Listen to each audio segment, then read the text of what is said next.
Hello everybody, Big Beardy back again with another video, and today we are talking multi-drops. God damn multi-drops. But anyway, I've just finished doing a day on the old multi-drops. I've been doing it pretty much all week, and I've done quite a lot of multi-drops recently, which is a bit disheartening because, as most of you may know, it's not my favourite thing in the world to do. But I've done it that much, I think I've got quite good at it. So I'm going to give you my top tips and tricks for anyone who hasn't done multi-drops through the CX or any company like that, or has done some, but you might be struggling a bit with it. So here's my top tips and tricks. First of all, when you win the job and speak to the shipper, because they'll phone you and confirm everything, make sure you know exactly what is expected of you. Find out if it's a certain amount of parcels, if there's a certain amount of time you should be working on it, because multi-drops generally are done on a day rate. So you're expected to work a day, but if you're getting somewhere at 9 o'clock and you're still delivering parcels at 7 or 8, that's gone a bit beyond a day for a day rate. So make sure you know exactly what they're expecting from you. Some of them will do it, say, listen, you get X amount of parcels, deliver as many as you can in a certain amount of time. Some will say, you know, you're working from this time to this time. So just double check and clarify so you can confirm with them and there's no confusion when you're at the job, or if the shipper phones you and goes, what's going on? Why have you finished early? Or, you know, whatever it may be. Just clarify exactly what you're meant to be doing with the shipper. Number 2, top tip. When you turn up to these warehouses, I've worked for 4 or 5 now. They all run differently, but they're all run by people. Get in with the staff, especially if you're going to be there for a couple of weeks. Get friendly with them, be polite, be nice, build some sort of friendships with them. So, because when something goes wrong, you want to be able to turn to these people and go, listen, help me out. Because some of them have systems that are bloody awful. Like they have scanners that don't work, things that don't beep properly, parcels aren't in the right places, and you want people there who know what they're doing to help you, because you won't have a clue and you're only going to be there for a little while. So make sure you befriend the staff there, be nice, be polite, and get them on board, because that will help you a lot in the long run. Next top tip, make sure you load your van properly. This is very important. When you've got your manifest or whatever it may be, or however it's worked out, some places don't even give you a manifest, you just got to load it and deliver them in whatever order you want. But make sure you've loaded it in a way that works for you. There's no right or wrong answer. I use 2 or 3 different ways of doing it. One, I do it by alphabetical order each road. That's generally when I'm in the city, because everything's so close together and I know the city really well. I can just, oh, that's that street, that's that street. So alphabetical works. But when I'm not doing that and I'm in a bigger area, I plan them to the manifest, load them. So my last drop is at the back of my van. My first drop's my last drop's at the bulkhead, and my first drop is at the back doors. So I can just go from my van, there's my parcel, there's my parcel, there's my parcel.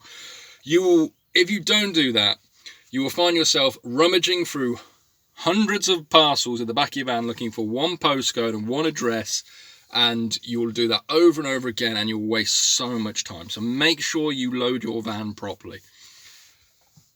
Next top tip, plan your route. Make sure you know where you're going. There's nothing worse than dropping off at one place, driving to the next drop, and then having to drive back to the place you were before because you haven't planned it properly.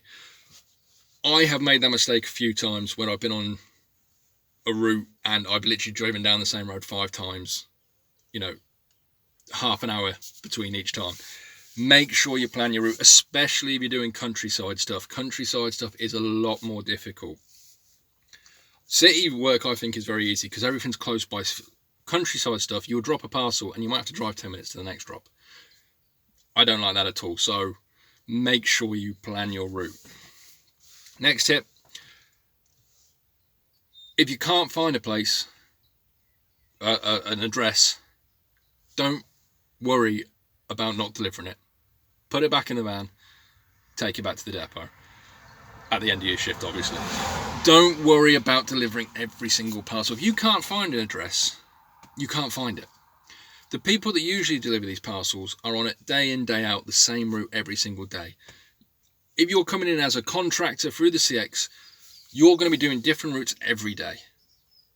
You're going to not be able to find places. Some houses are so hard to find, it's unreal. So don't be afraid to go, I cannot find this place.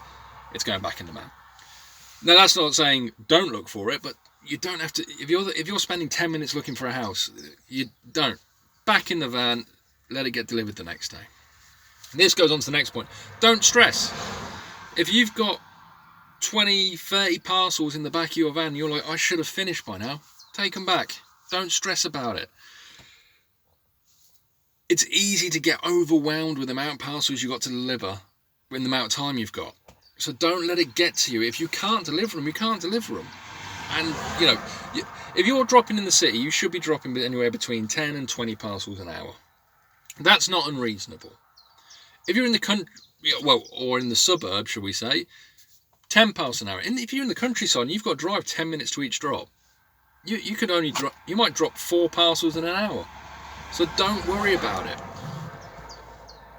As long as you're doing your best and you get as many off, they will understand. And then the people at the warehouses and the shippers know the deal. If you come back and you were meant to deliver 80 parcels and you delivered 20, they're going to think, what the hell are you doing? But if you come back and you've delivered 70 and you've got 10 left, you go, I just couldn't find. Don't worry about it. Don't let it stress you out. It's the worst thing you do. Don't get overwhelmed by the amount of parcels, especially at the beginning of the day, because you're throwing parcels and it's like it's stacked up. You're like, I'm never going to get through this, and you will. But don't let it stress you out. And they're my tips, really. You know, plan your route and planning your and getting your parcels organised are probably the most important. If you plan everything at the beginning, get it all sorted, it makes the job a lot easier. If you don't plan, you just throw them in the back of your van, you are going to have a horrible day. But live and learn. I'm hoping it's helped some people who are looking to jump on some multi-drop stuff, or if you are multi-drop and you're having a few issues. If you've liked this video, please like, comment and subscribe, and as always, be safe out there. Have a great day.